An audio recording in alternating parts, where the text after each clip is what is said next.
Hey everyone, I'm Sarah, a 28-year-old single mom just trying to keep it together. I live in a tiny apartment with my adorable 2-year-old daughter, Lily. She's my sunshine, my little rock. But let me tell you, being a single parent? It's no walk in the park. I'm busting my butt as a waitress, barely scraping by, but I'd do anything for that little munchkin of mine. Anything. Then there's my big sister, Jessica. Oh, she's got it all figured out. The fancy lawyer job, the big house, the perfect husband named Mark. He's the kind of guy who seems like he just stepped out of a romantic comedy. It's almost like they're living in a world I'll never touch. And honestly, sometimes I can't help but feel like a total mess when I look at her life. One afternoon, Jessica stops by my place. She's all polished up in her designer suit, not a hair out of place, while I'm elbow deep in dishes with Lily clinging to my leg. She looks at me and asks, "Sarah, honey, how are you holding up?" I can't help but let out a dry laugh, trying to sound upbeat, even though I'm not feeling it. "Oh, living the dream," I say, putting on a smile that doesn't quite reach my eyes. But Jessica? She doesn't buy it.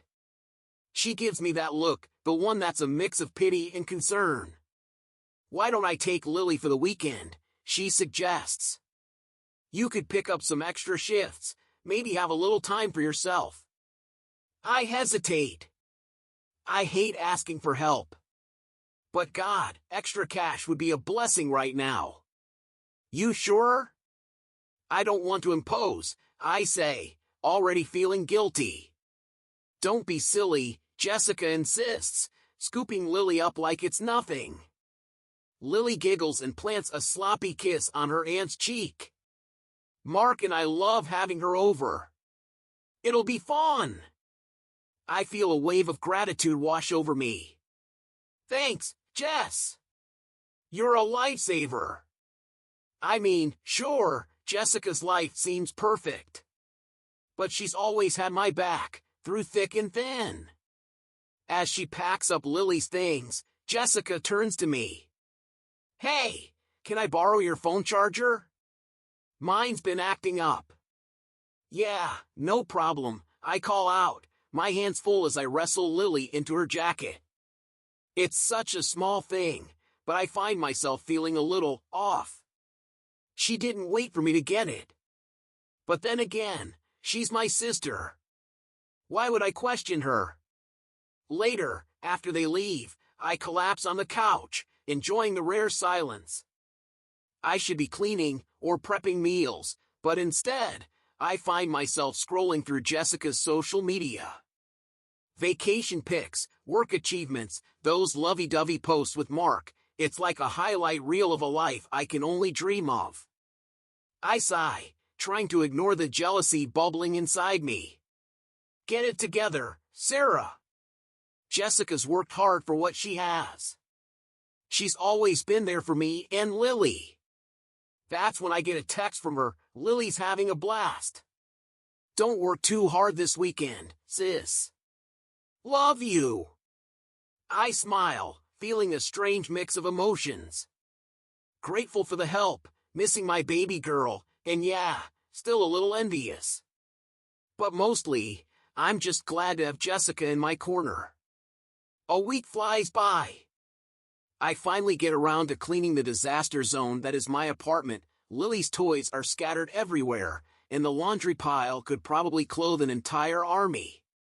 As I shove things into closets, don't judge me, I spot something on the coffee table. Jessica's designer purse. How did I miss that? I better return this before she freaks out. I grab it, thinking it's probably worth more than my entire wardrobe. But as I lift it, the purse slips from my hands and spills its contents all over the floor. "Ugh, come on," I groan, bending down to scoop everything up. That's when I see it, stacked, official-looking papers. Curiosity gnaws at me, and before I know it, I'm reading through them. My heart stops. These are adoption papers. Adoption papers with Lily's name on them. What the hell? My hands start shaking as I read through the documents. Jessica and Mark's names are listed as the adoptive parents. This can't be real. It's gotta be some kind of mistake, right? My mind is reeling. Why would Jessica have adoption papers for my daughter? Then, it hits me. Like a ton of bricks. My own sister, the person I trusted more than anyone else in the world, might be trying to steal my baby. The room starts spinning, and I have to sit down before I fall over. No, no, no! I whisper to myself, digging deeper into the purse, desperate for some kind of explanation, something that could make this make sense. But then I find more: birth certificate, a fake one. Jessica listed as Lily's mother. Forged medical records. A plane ticket to another state. Every new discovery feels like a stab to the heart.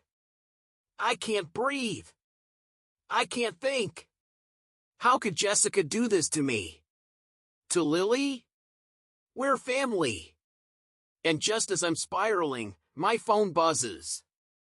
It's a text from Jessica. Hey sis, forgot my purse at your place. Can you bring it back later? I stare at the message, my stomach twisting. What do I even say? Sure, no problem. By the way, I found your secret plan to kidnap my daughter. Another text comes through. Also, Mark and I were thinking of taking Lily for another weekend soon. Give you a break, you know? Rage boils inside me. A break? More like giving them a chance to disappear with my child. I sink to the floor, surrounded by the evidence of Jessica's betrayal, and let out a sob. What am I going to do? How can I protect Lily? Who can I even trust anymore? One thing's for sure, I'm not letting anyone take my daughter. Not Jessica.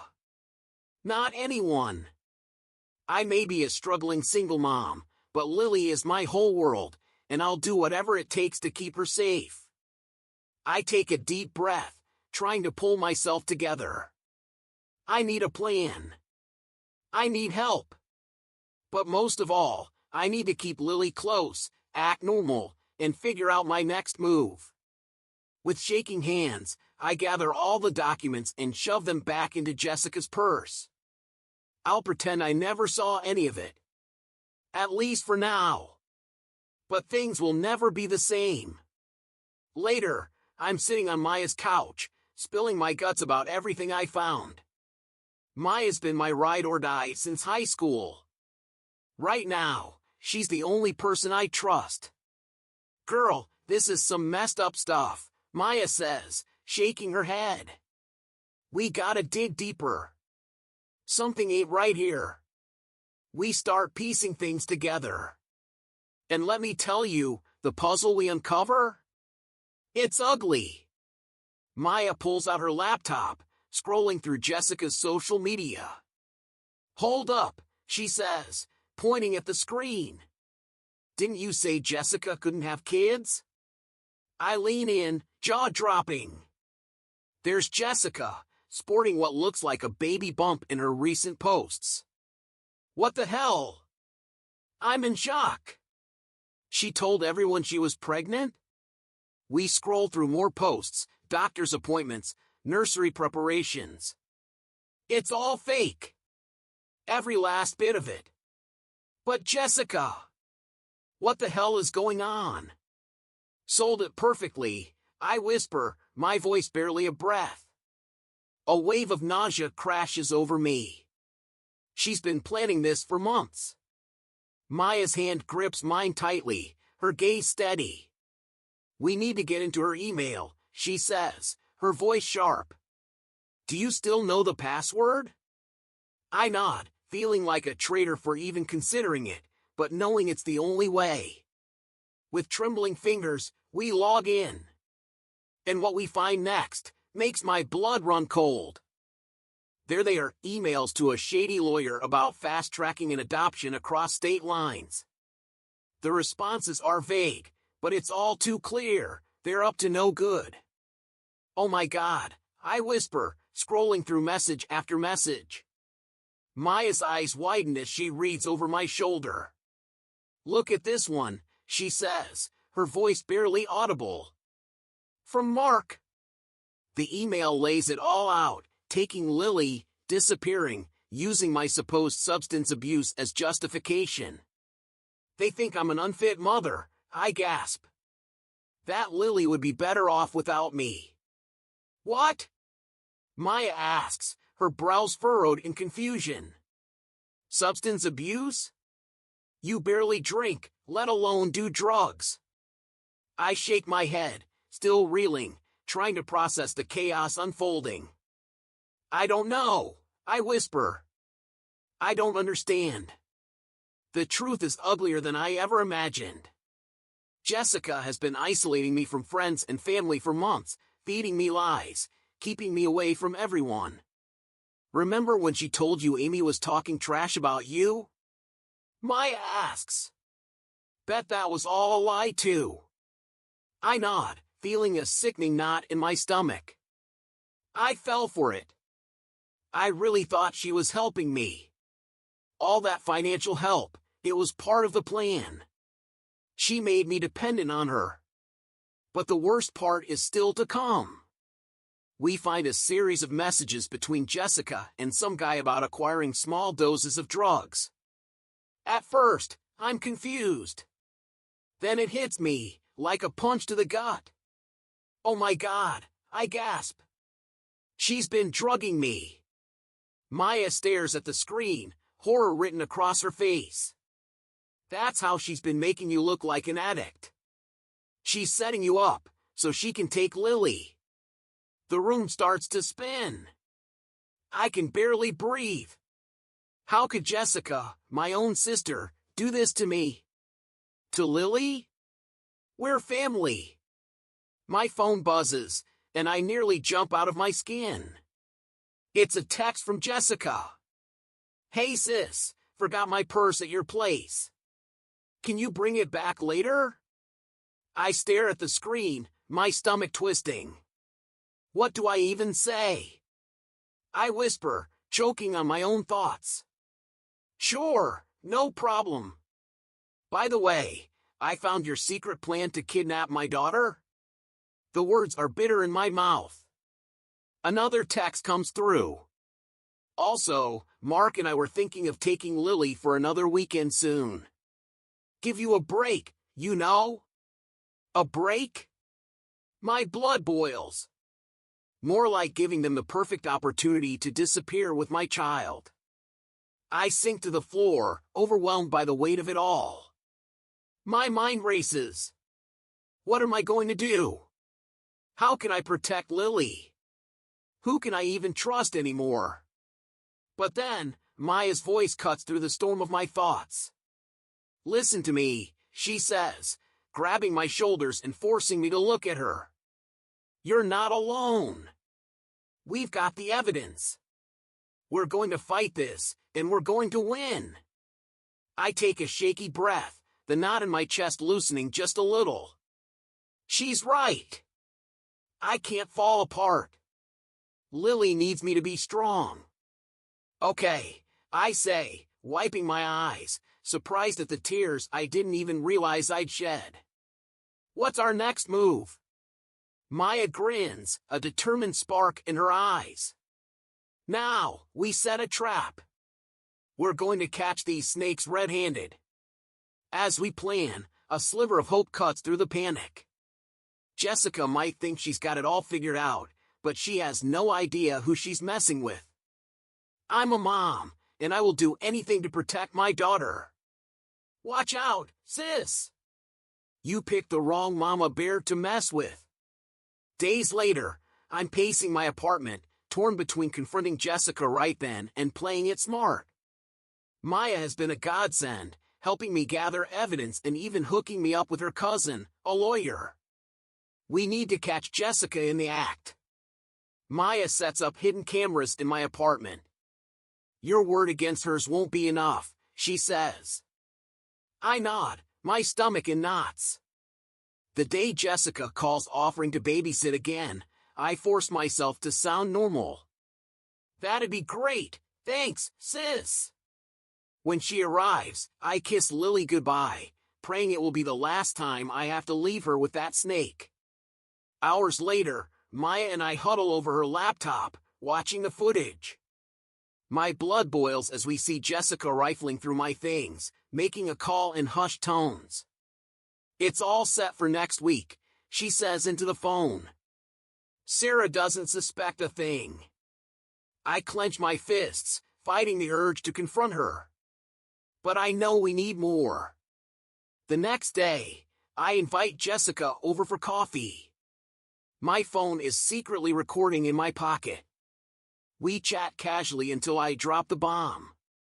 Hey Jess, you know that bag of old clothes in my closet? I was thinking of donating them to that women's shelter, the one that helps women escaping abusive situations. Jessica stiffens. Oh, I don't think that's a good idea, she says quickly. Those places attract unstable people, drug addicts, and such. I press her further. But what's wrong with them? Why shouldn't they have a chance to start over? And just like that, she takes the bait, launching into a rant about how those women are unfit mothers. Their kids would be better off adopted by stable families, she spits. It's all I can do to keep from screaming, but with this, we have enough. The stage is set. I invite Jessica, Mark, and a few family members over for dinner. My hands shake as I set the table, but I'm ready. As dessert is served, I clear my throat. I have something I need to share with all of you. I lay out everything: adoption papers, the fake pregnancy, the poisoning. I play the recordings. And the room? It erupts in chaos. Jessica jumps up, her face pale. She's lying. Sarah's unstable. She's on drugs. But Mark's expression, it's not what I expected. He looks horrified. Jessica, he whispers. What have you done? Turns out, Jessica had been manipulating him too, feeding him lies about my non-existent drug problem. He had no idea about the forged documents or the poisoning. As the truth sinks in, Jessica unravels. It's not fair, she screams. I deserve that baby more than her.